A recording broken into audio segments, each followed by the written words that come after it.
कंत्राटी कामगारांच्या संयमाचा बांध फुटला। वसंतराव नाईक मराठवाडा कृषी विद्यापीठाच्या मुख्य गेटसमोर आजपासून आमरण उपोषण सुरू। परभणी प्रशासकीय अनास्था आणि थकीत वेतनाच्या विरोधात वसंतराव नाईक मराठवाडा कृषी विद्यापीठातील कंत्राटी व प्रकल्पग्रस्त कामगारांच्या संयमाचा अखेर बांध फुटला आहे।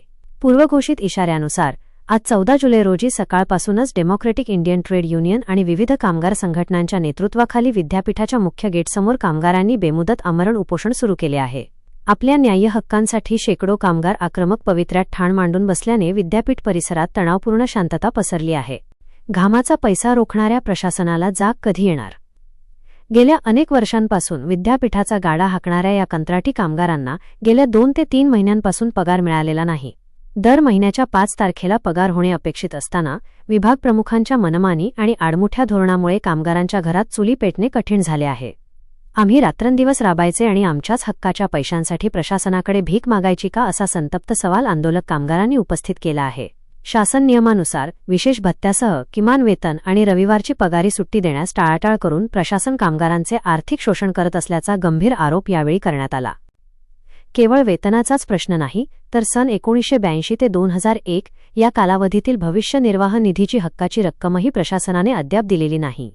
तसेच प्रकल्पग्रस्त कुशल व अकुशल कामगारांना विद्यापीठाच्या नियमानुसार वेतनवाढ व कामगार राज्य विमा योजनेचा लाभ मिळावा आणि प्रलंबित नोकर भरतीची प्रक्रिया तात्काळ पूर्ण करावी, या मागण्यांवर आंदोलक ठाम आहेत। आम्ही वारंवार लेखी आणि तोंडी विनंत्या केल्या, पण प्रशासनाने आमच्या गरिबीची थट्टा केली। आता ही आरपारची लढाई आहे, अशी भावना कामगार नेत्यांनी व्यक्त केली। मागण्या तात्काळ मान्य न झाल्यास तीव्र स्वरूपाचे सामूहिक आत्मदहन करण्यात येईल, असा गर्भित इशारा कामगारांनी दिला आहे। या आंदोलनादरम्यान कोणत्याही कामगाराच्या जीवाचे बरे वाईट झाल्यास त्याची संपूर्ण जबाबदारी विद्यापीठ प्रशासन, जिल्हा प्रशासन आणि राज्य सरकारची राहील, असे निवेदनात स्पष्ट करण्यात आले आहे। या आंदोलनाचे नेतृत्व कामगार संघटनेचे मराठवाडा अध्यक्ष एस.टी. गायकवाड, जिल्हा अध्यक्ष प्रवीण मोरे, दादाराव रन्हेरे, भानुदासराव गोरे, सुभाषराव रन्हेरे, मुंजाभाऊ शिंदे, शेषरावजी जोंधळे, मोहनराव जोंधळे आणि नितीन गायकवाड करत असून शेकडो कामगार या उपोषणात हिरिरीने सहभागी झाले आहेत। Democratic Indian trade union D2 जिल्हा शाखा परभणी, जिल्हाध्यक्ष एस.टी. गायकवाड।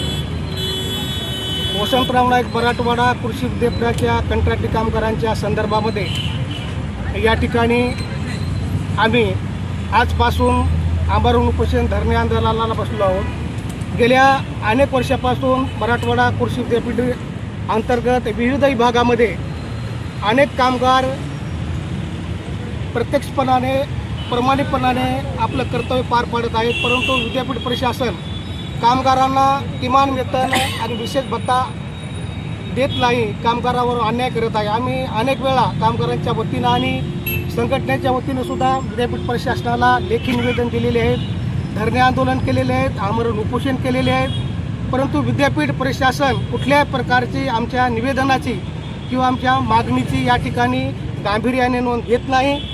म्हणून आम्ही आजपासून या ठिकाणी कामगारांना किमान वेतनाप्रमाणे या ठिकाणी विशेष भत्त्यासह वेतन देण्यात यावे। त्याचप्रमाणे पगारी सुट्टीसुद्धा विद्यापीठ प्रशासन कंत्राटी कामगारांना देत नाही। पगारी सुट्टीसुद्धा कामगार कायद्याप्रमाणे या ठिकाणी देणं बंधनकारक आहे।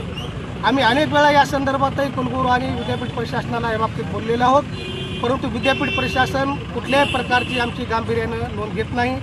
1982 ते 1994 पर्यंतचे PF भविष्य निर्वाह निधीसुद्धा जुन्या कामगारांची या ठिकाणी विद्यापीठ प्रशासनही अद्यापपर्यंत दिलेली नाही। 2082 ते 2094 आणि 2094 ते 2001 या मजुरांची PF भविष्य निर्वाह निधी PF ऑफिस औरंगाबाद यांनी जवळपास 4 वर्ष झालं 4 कोटी रुपये या ठिकाणी विद्यापीठाकडून चेक नेलेला आहे। परंतु विद्यापीठाची जे कामगारांची जी माहिती आहे, कामगारांची जुन्या कामगारांची जे हाजरी मास्टर आणि त्यांची जे काय मोबदला असेल मावेजा, या बाबतीत विद्यापीठ प्रशासनाकडे माहिती उपलब्ध असताना सुद्धा PF ऑफिसला विद्यापीठ प्रशासन जमा करत नाही। परिणामी PF ऑफिस औरंगाबाद यांनी 4 कोटी रुपये जे जमा केलेले आहेत, त्या बाबतीत आम्हाला विद्यापीठ प्रशासन आणि PF ऑफिस यांच्याकडून कुठल्याही प्रकारचं PFची रक्कम आम्हाला मिळेल नाही, ती सुद्धा आम्हाला या ठिकाणी विद्यापीठ प्रशासनाने द्यावी, अशी आमची या ठिकाणी मागणी आहे। आणि या प्रमुख मागणीसाठी आणि प्रकल्पग्रस्तांची जी नोकर भरती गेल्या वर्षभरापासून या ठिकाणी जाहिरात काढलेली आहे, परंतु वारंवार या ठिकाणी कुठल्या प्रकारची विद्यापीठ प्रशासनाने त्याच्यावर कारवाई केली नाही.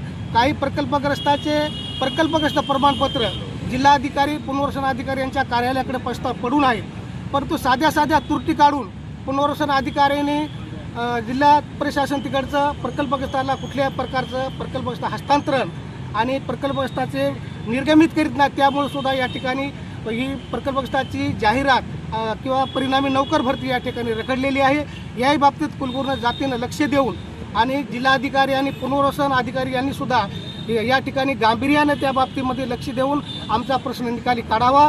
ज्या प्रकल्पग्रस्ताचे योग्य ते असतील, प्रस्ताव योग्य असतील, अशा लोकांच्या प्रकल्पग्रस्त देण्याबाबतीत कुठल्या प्रकारचा विलंब करू नये. या 5-6 प्रमुख मागण्यासाठी आम्ही आज प्रकल्पग्रस्त कृती समिती आणि कामगार संघटना या संयुक्त विद्यमाने या ठिकाणी आमरण उपोषण आणि आंदोलन आम्ही सुरू केलेले आहे.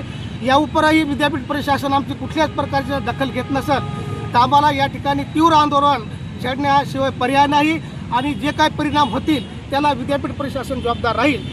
या ठिकाणी एवढं बोलून मी माझं मनोगत संपवतो. जय हिंद. कृती समितीमार्फत आमरण उपोषण व धरणे आंदोलन चालू केले आहे.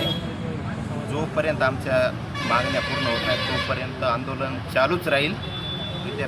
विद्यापीठ प्रशासनाने याची दखल घ्यावी, कारण आमच्या 4 मागण्या आहेत. सर्व प्रकल्पग्रस्त भरती तात्काळ झाली पाहिजे. दुसरी मागणी आहे कंत्राटी कामगाराची किमान वेतन तात्काळ लागू करा, कारण विद्यापीठ प्रशासन 1 वर्ष झालं ठराव घेऊन वारंवार वेळ काढूपणा करत आहे.